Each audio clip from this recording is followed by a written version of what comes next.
Praise lord. ప్రభువైన యేసు నామములో అందరికీ వందనములు. ఇది దేవుని వాక్యం నుంచి 2వ రాజుల గ్రంథం 17వ అధ్యాయం 25వ వచనం.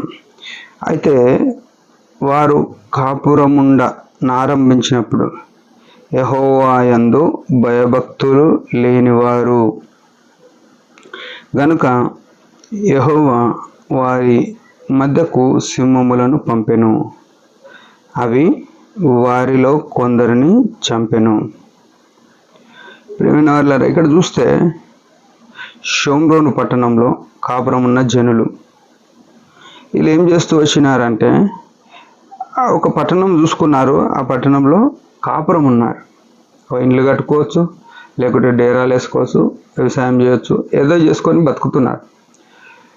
అయితే ఇక్కడ ఒక విచారకరమైన విషయం ఏంటంటే వారు దేవుని యందు భయభక్తులు లేని వారుగా ఉన్నారు. మన జీవితాల్లో మనం కూడా చాలాసార్లు భయము భక్తి ఉన్నట్టు ఉంటుంది, కానీ భయము భక్తి కనబడదు.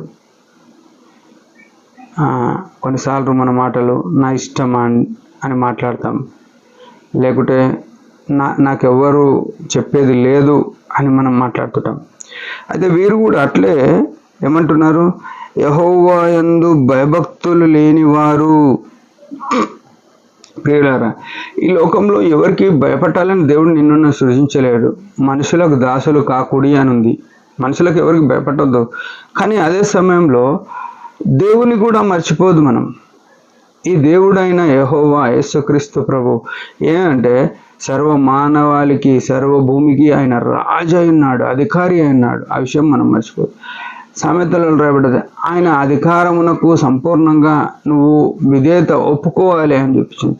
ప్రతి విషయంలో ఆయనకు విధేయత చూపించాలి.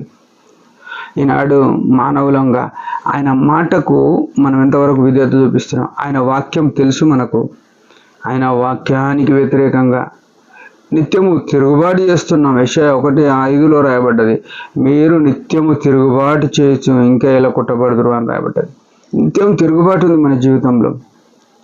ఆ తిరుగుబాటు తత్వం నుంచి విడిపించబడకపోతే చాలా నష్టం. యేసుక్రీస్తు ప్రభు ఆ తిరుగుబాటులో నుండి విడిపించడానికి లోకానికి సశరీరుడుగా ప్రత్యక్షమై సిలువలో ప్రాణం పెట్టినాడు.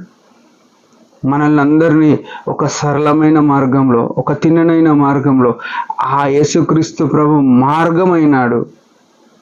పాపులమైన మన కొరకు నేనే మార్గమును చెప్పేయడానికి ఆ మార్గంగా ఈ లోకంలోకి వచ్చినాడు.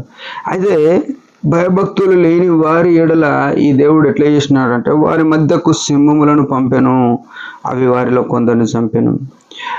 అంటే అప్పుడున్న సిచ్యువేషన్ను బట్టి వారి మధ్యకు సింహాలు పోయినాయి, కానీ ఇప్పుడున్న పరిస్థితిలో సంఘానికి మనం భయభక్తులు, సంఘంలో ఉన్న వాళ్ళం భయభక్తులు లేకుంటే లోకస్తులైన వారు సింహాల వలె వచ్చి సంఘాన్ని చీల్చేసేవారుగా ఉంటారు. లోకస్తులు సంఘంలోనికి వస్తారు, వ్యక్తిగత కుటుంబ సంఘం సమాజంలోనికి వచ్చి ఏం చేస్తారంటే విశ్వాసులను చెదరగొట్టి చీల్చేసేవారు అంటారు. దానికి కారణం ఏముందంటే మనము భయభక్తి లేకుండా సంఘము ఉండకపోతే, ఒక సమిష్టి అయిన పరిచర్య జరగకపోతే, వేరువేరుగా ఉండి పరిచర్యలు చేస్తుంటే, నేనే గొప్ప అని పరిచర్యలు చేస్తుంటే సింహములను పంపుతాడు దేవుడు. కనికరం లేకుండా వారు సంఘాన్ని చీల్చేస్తారు. వాళ్ళు సేవకులు కావచ్చు, ఎల్డర్స్ కావచ్చు, బయటోళ్ళు కావచ్చు, సంఘ పెద్దలు ఎవరైనా కావచ్చు, వారు వచ్చి ఏం చేస్తారంటే సింహాలుగా మారి సంఘాన్ని చీల్చేసే పరిస్థితి వస్తుంది. ప్రేమైన వాళ్ళ మన జీవితాలు ప్రభు ఎదుట ఎట్లున్నాయి? మనం ఎక్కడున్నాం? భయము భక్తి ఏమైనా ఉందా దేవుని పట్ల? అది గుర్తుపెట్టుకొని ఆయన యందు భయభక్తులు నిలిపి నిత్యము ఆయనకు లోబడి జీవితం. దేవుడి మాటలు దీవించిన ఒక చిన్న ప్రార్థన. పరమ తండ్రి యేసు ప్రభు ఘనమైన నామమును బట్టి వందనాలు. ఉదయకాలం ఇచ్చిన ఆశను బట్టి స్తోత్రములు. నీ మహిమ కొరకు జీవించుటకు భయభక్తులు కలిగి ఉండటకు కృపణీయమని యేసు నామములో ప్రార్థిస్తున్నాం తండ్రి, ఆమేన్. మీరందరి పరిచర్య గురించి భారంగా ప్రార్థించండి. Praise the lord.